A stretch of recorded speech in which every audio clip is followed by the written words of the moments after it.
Hello, Lowell. Thank you It's so good much to see for, you again. yes. I'm so happy that I can talk to you again. Thank you so much for accepting my invitation to this talk.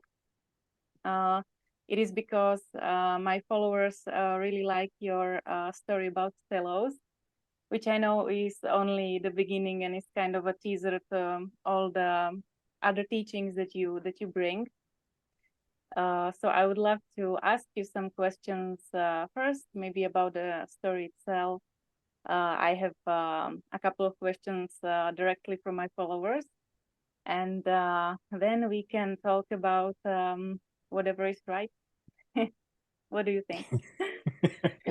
Well, what listeners didn't get to hear is all the stuff that happened in the green room for 20 minutes before we began. And there was a lot of content there, and it's important. But that would be for people who are a little further down their advanced on their journey.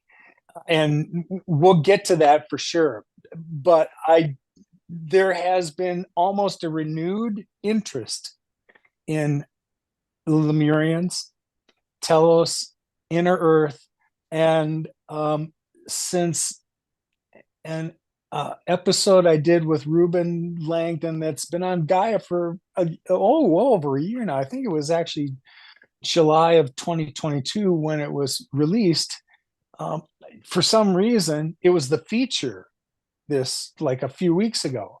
And every day I've been hearing from someone new, and more often than not, they've been in Europe or the UK or Australia. So it's interesting to see how seeds that got planted long ago finally begin to blossom in other areas. And they're triggered by the same things that triggered us. The Lemurians and Inner Earth is a hot button. Yes, I was really kind of surprised how people love it and how they resonate with it, even though it's in a sense in the other side of the world in America.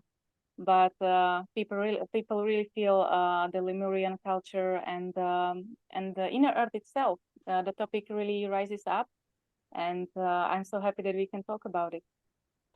I could spend a lot of time explaining that although we associate the Lemurians in Telos under Mount Shasta in California in North America, there are Lemurians all over the planet, all over the planet.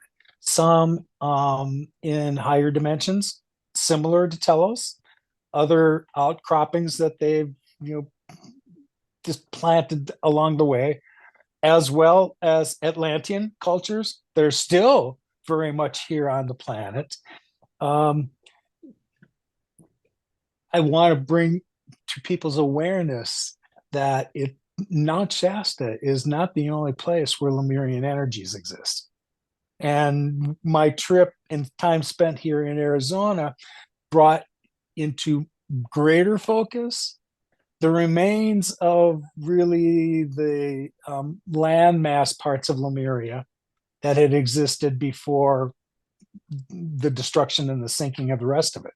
So rather than thinking that Mount Shasta was the only enclave of the Lemurians, you need to think more like the whole western part of the North America, parts of Central America. This was all Lemurian property earlier.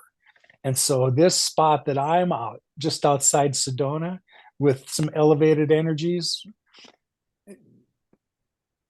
I know now one of the reasons I came was to validate that energy. And when I got here, I sensed the same level of Lemurian energy that I experienced on Mount Shasta. And that stuff's palpable. Mm-hmm. That's interesting, yeah. And there are also many other underground civilizations around the world that are not less interesting. Yeah, people just can explore. Yeah, so if you agree, I have a couple of questions from people who asked what they're interested in. Uh, those are rather basic questions, but let's go for it, because some of people are hearing about these things for the first time. Well, we want to So, meet them where they are. So, yeah, their questions, clearly they have a curiosity and we want to help them along. We had to start with building blocks too to build our level of comprehension. So I'm here to help everybody learn it the same way I did. Great.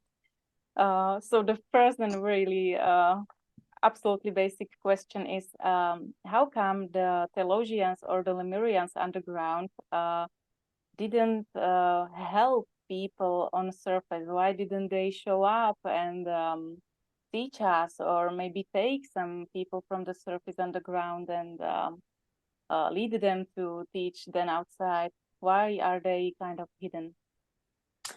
That's a good question. It's certainly one I've heard before. Um, there was a part of the last part of your narrative I want to address first, because you said something. Why didn't they take some of them with them? The fact of the matter is they have. Um, a couple years ago, it was reached out by a producer that was coming up with some programming for Discovery Plus. And they wanted to do a program on the people that went missing in Mount Shasta. And he reached out to me to ask me if I'd be interested in commenting. Well, that wasn't really the nature of the narrative that I thought needed to go out in Shasta. It wasn't my experience. So I passed them on to others, but it did make me stop and think. And knowing what I know now about what I went and visited, and the fact that I am certainly not the only one that has, does it stand to reason that some people decided that they weren't going to come back? Because I can tell you, when I go to higher dimensions, there are times when it's really difficult for me to want to return to this density. And I have to really weigh the reasons why I would come back. Well, I still have a son and family and friends, and I don't think I'm done with my purpose yet. But it's really tempting to go to an environment where all of this third dimensional noise we go through right now, it doesn't exist. So it's very appealing.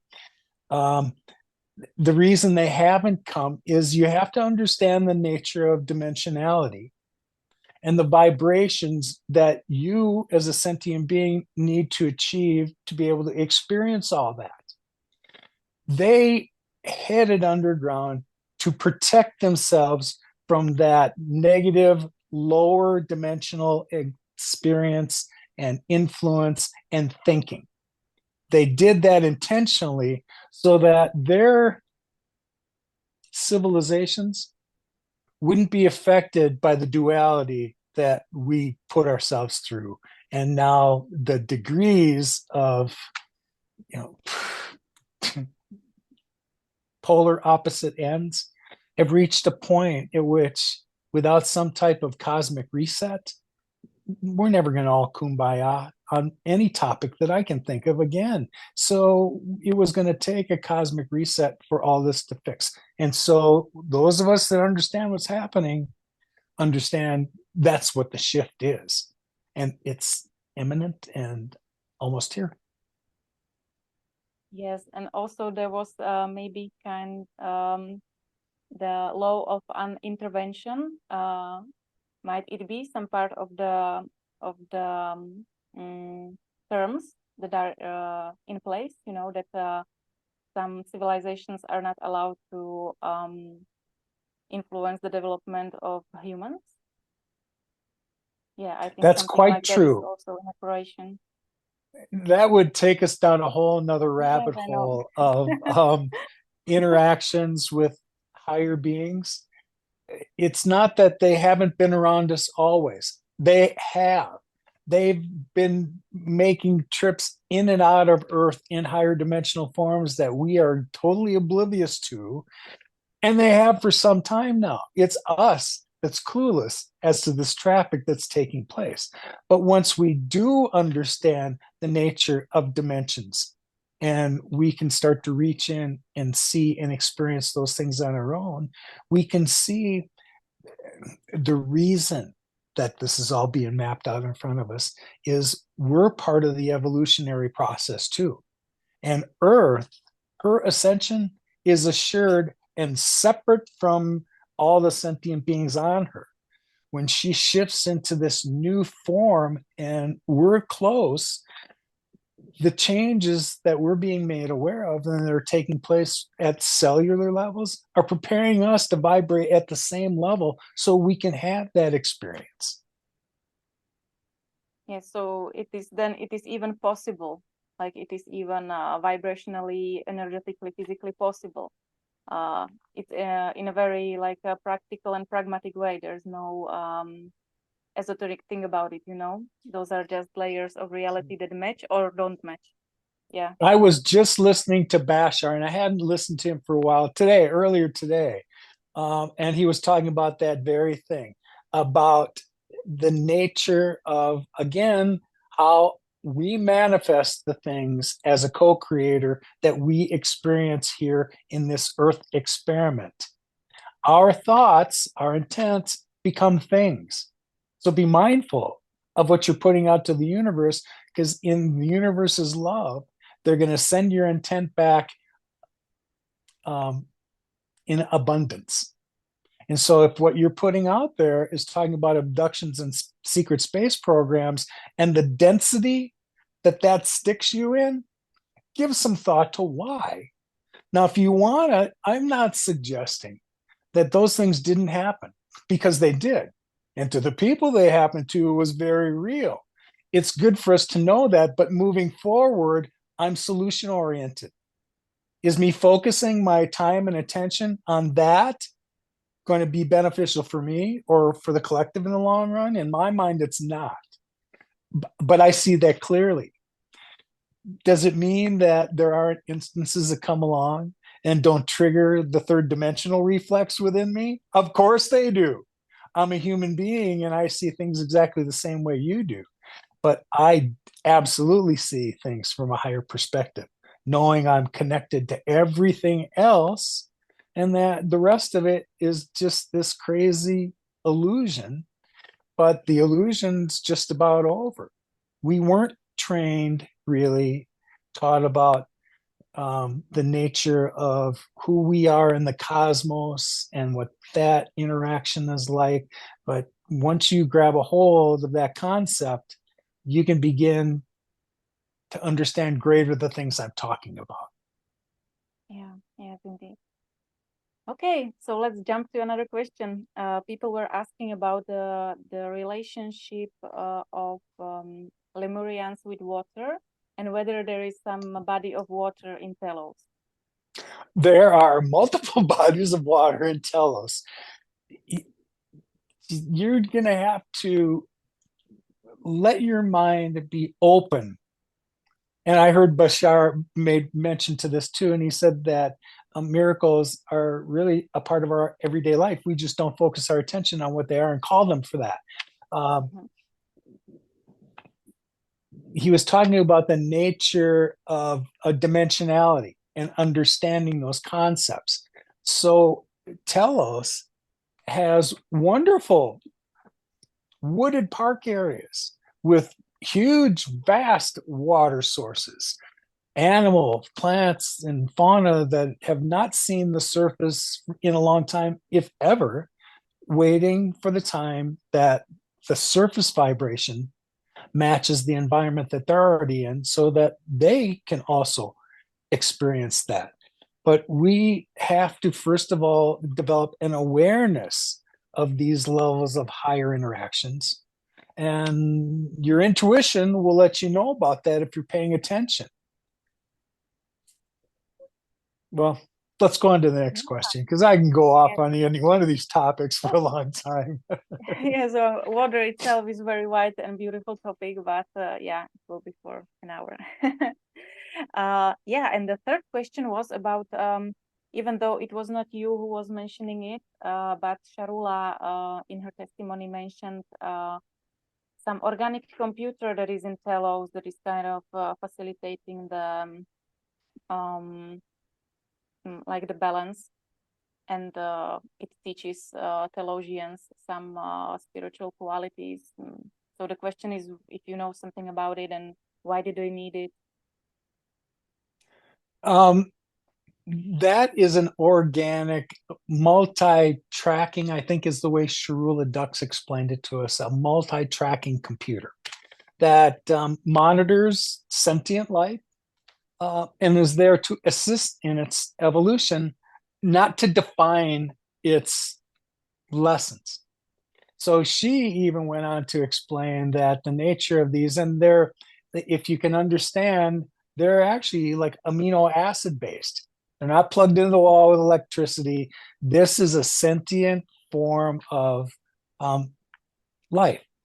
It's fed through Akashic records, of course. It's a storehouse for that information, but you have to understand that that's also a beacon to everything else cosmically. As we rise our vacations, vibrations, we get to the point where we are at the same level as this information that we wish to access again. And the surprising part is you gain all kinds of wisdom. Some of it was wisdom in your past lives you contributed.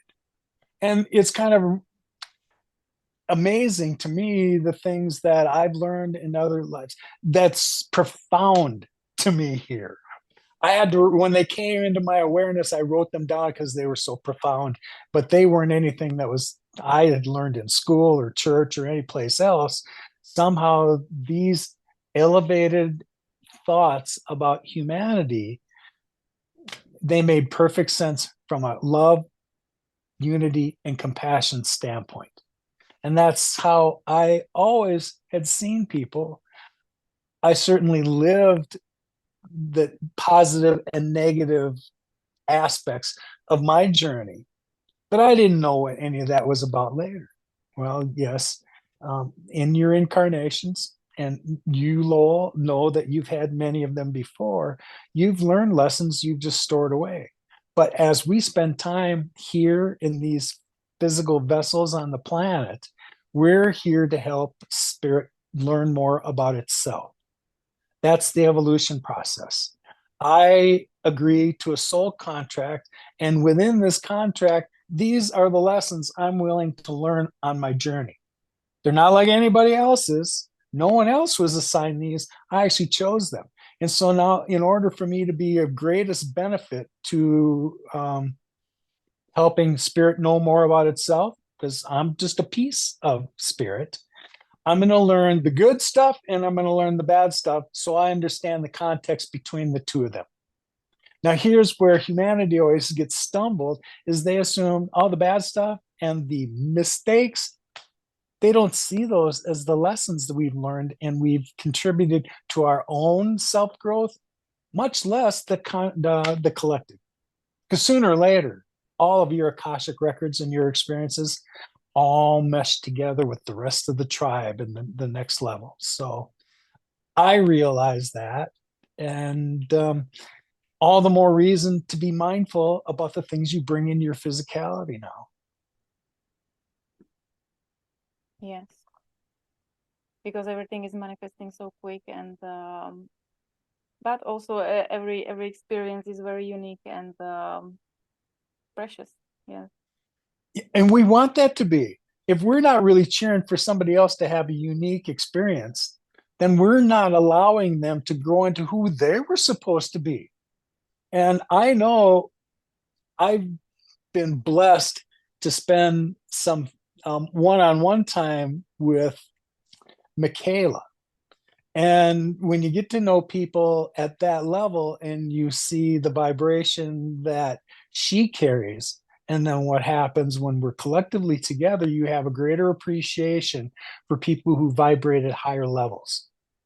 And once you have that experience, you don't want to mess with the stuff that got your attention and caused fear and anxiety, because there are people that are examples of what we're stepping into. And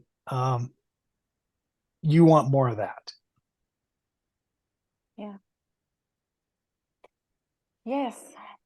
Okay, so now there are my questions. I would love to focus a bit on your personal journey, Lowell, because I know that, as I said, the Telos story was only kind of a beginning, and then it was unfolding for you as well. What is the message that you are meant to bring to people? What are the teachings about multidimensionality, about understanding of the process of awakening, uh, about the process that is happening with Earth and with the Sun and things that are connected. So I know that it was, it might not be easy in the beginning after the Telos experience happened. You maybe needed some time to integrate it and get some courage to even speak about it publicly. So what was it like? Looking back at the experience now, when I began to talk about Telos immediately after it happened, um, it was too soon for me to begin to start to communicate the story. I had like next to no time to assimilate what had really happened. And I can see looking back that I had limitations on my ability to be able to articulate what had happened. Now, you don't know that till you get down the road and more of it kind of settles in, but that's an assimilation and acclimation process that you don't know about when these things first happen. So um, when Telos first began, I didn't know it was a multidimensional experience. I didn't categorize it as such. I was certainly aware of changes in energetic conditions because that's what I really was, in retrospect, being attracted to in Shasta. It wasn't people I was seeking out, although I had made a mindful intention, knowing the story about Guy Ballard and Saint Germain and that exchange back in the 30s, that ascended masters were certainly in the area. And that's what I was opening myself up to, that if it was possible for me to have one of those experiences, here I am. It's just me, you and me. There's nothing to get in our way of having these communications. That was kind of in my mind. But as I started to hike, again, I was being drawn to places that energetically felt lighter, for lack of a better way to articulate really what that sensation's like. And the more time I spent there, the more they revealed themselves. And just not that they were there was a connection to something higher. As I went back to Shasta to visit these places again, you'll now recognize things I didn't see the first time I was there. And in Shasta, especially, it stuck out like a sore thumb. The place that I like to hike most is from a trailhead known as Old Ski Bowl Trail. But back in the 1990s, early, there was an avalanche there that took out, it wasn't just a snow avalanche, it took out trees and land and it moved everything. When you stand from this perspective and look down in the valley, you can see where this just cut itself through.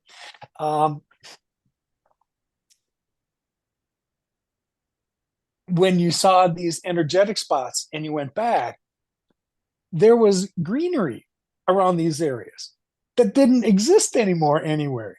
So, in retrospect, as I started to sense these things and look at the physicality around them, there almost always was a sign of like rocks that seemed to be circled here with a tree in the middle of it. Like it was almost planted that way, but it couldn't have been planted that way. And there were more and more of those. As time went on and I got more aware of what they were, it was telling me that these places weren't meant to be secret anymore. That the time that people needed to understand where these energetic places were, that time is now. And this is why we spend so much time just bringing to people's attention the level of their own frequency and awareness.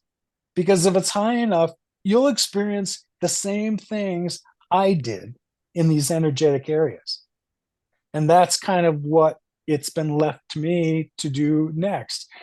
I have, since the beginning of the year, had some significant downloads that have shown me on the planet where all of these energetic zones exist and to what degree.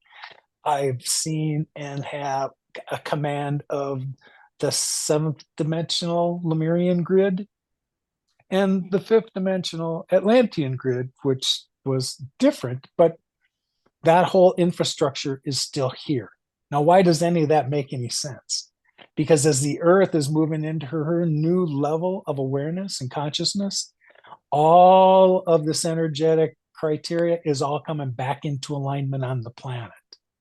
Um, we're here to witness it and be part of it, and to help when we go to clear in these areas, to help massage that energy into these areas where it's needed most. Yes, because some areas are like asleep. Yeah. Okay, so you said that it is possible for anyone to have experiences like you had, um, uh, if they are in the vibrational level that is required for that, so that it's even possible to happen. Yes, yes. My quick answer to that is yes. Yes. um, it is. I know that from your teachings and from the things that you shared over time, you talk very much about being in one's own energy, about tending our own flame. It's kind of a legendary quote from you, which I really like. Tend to your own flame. What does it mean?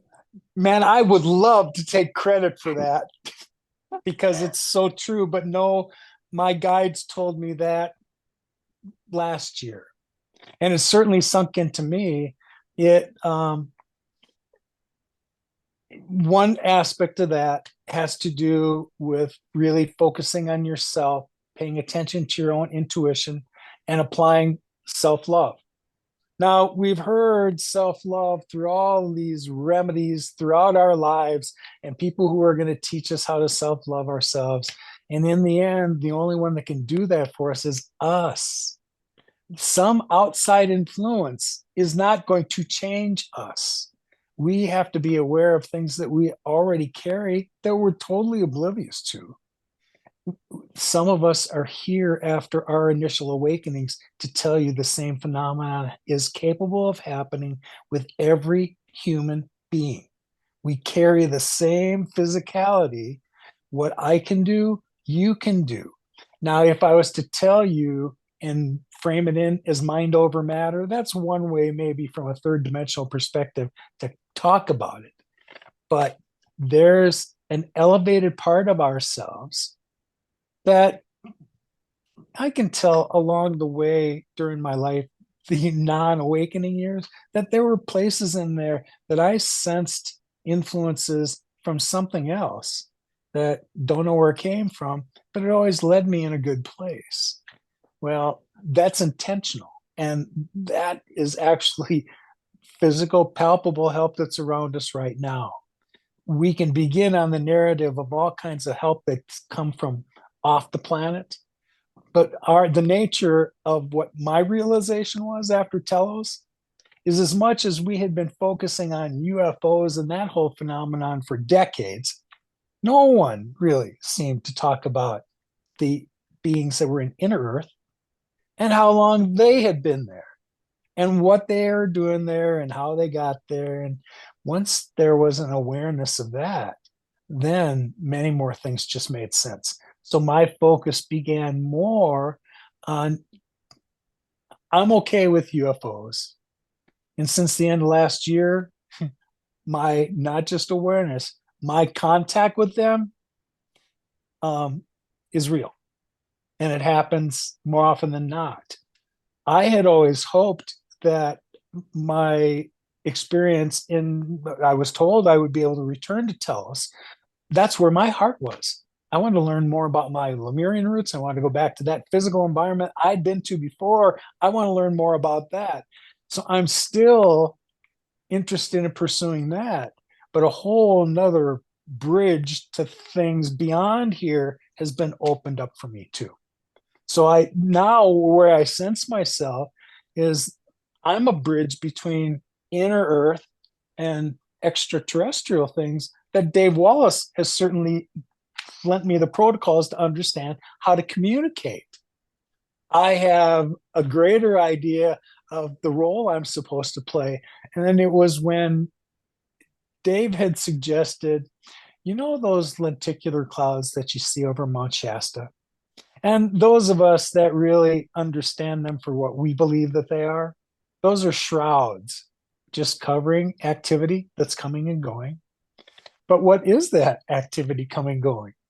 We have to assume that there are visitors from off planet that are making their way through that particular portal, um, interacting with who? The people in inner Earth. Of course they are. So when we begin this process of connecting the dots a little more in terms that in our 3D minds, we can kind of grab a hold of the concept, it's a lot more real than we ever gave it credit to. And when I say gave a credit to, that would imply that we had been taught these things along the way, which we had certainly been not. Yes. And so I will just say for the people that so they will understand. You say that there are special lenticular clouds above Mount Shasta, and then there is the portal going through the axis of Mount Shasta, I suppose. And there's the portal where the civilizations from elsewhere can enter the Mount Shasta and communicate with the civilization inside.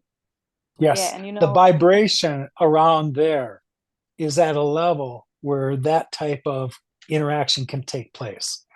I believe it's all got to be tied together. I've concluded that when I'm in Shasta, my physical being is a different being. I elevate to a whole different level of physicality, which you've hiked around some rigorous places. And were you tired the next day? You should have been, but we weren't, were we? yes, Yeah. if you feel like boosted with energy and capable of everything. Yes. Yeah, it is amazing. Okay, Lowell, thank you so much for this interview. Is there anything you would like to elaborate on or tell to the people as a message for the closing? I continue to pitch the idea that if you are ready to have contact of your own, whether it's inner earth related and that's what is driving your interest, or whether it's visitors from off planet, let's just say the table's been set energetically. The earth is at a place where the connections between the current dimension we're in and the next one, that's where, if you can understand where the veil is thinning between the two, there's evidence of that around us. More people that just are already vibrating at higher levels are beginning to explain these things. And in my conversations over the last couple of years, you can tell that some of these weren't brand new experiences. Many people had experiences that were so extraordinary. You test drive telling the stories to your family, your close friends, and you get a barometer on whether you think you can tell anybody else. More often than not, these people weren't believed, sometimes ridiculed about the things that they experienced. And so they just shut down. The number of people I've heard that had experiences back in the 70s that are now in a place where they never talked about it because, who do we talk about it with? And what sense did it make? All of it makes sense now. And there are people like them that are having similar experiences that can help us acclimate to these new conditions. When I say your first, it's not obligation, that's not the right word. Your first response of this awareness of things greater than yourself, it's an assimilation process. You didn't have any of this information before. You just have to go on faith and belief in your gut. And if those things resonate, that will grow, because what's taking place is whatever you want to consider this method of this wisdom being made available to us, whether it's through our own Akashic records that's coming to the surface, or whether it's a trigger we heard from somebody else as in a conversation. This is all taking place right now, and it's doing so because all of sentient life is being affected in this way, not just on Earth. This is a cosmic thing that's going on and has to do with the evolution of everything. We are here on Earth at a time when she's moving from one dimension to the next. It's cosmically historic. Think of this. Uh, we chose to come to be part of this process. And I knew, hold to this day, that it was going to happen within my lifetime. Um, watch the solar signals when you're watching these solar flares, CMEs, the solar wind that's coming our way. This is going to be the source of what triggers us next electromagnetically. And when you see all the conditions, we're at a peak period for the sun to have these things happen. We're at a place where the magnetic field around the earth is deteriorated. It just seems like cosmically all the conditions have been set for earth to get her one last jolt and move her into her next level of consciousness permanently.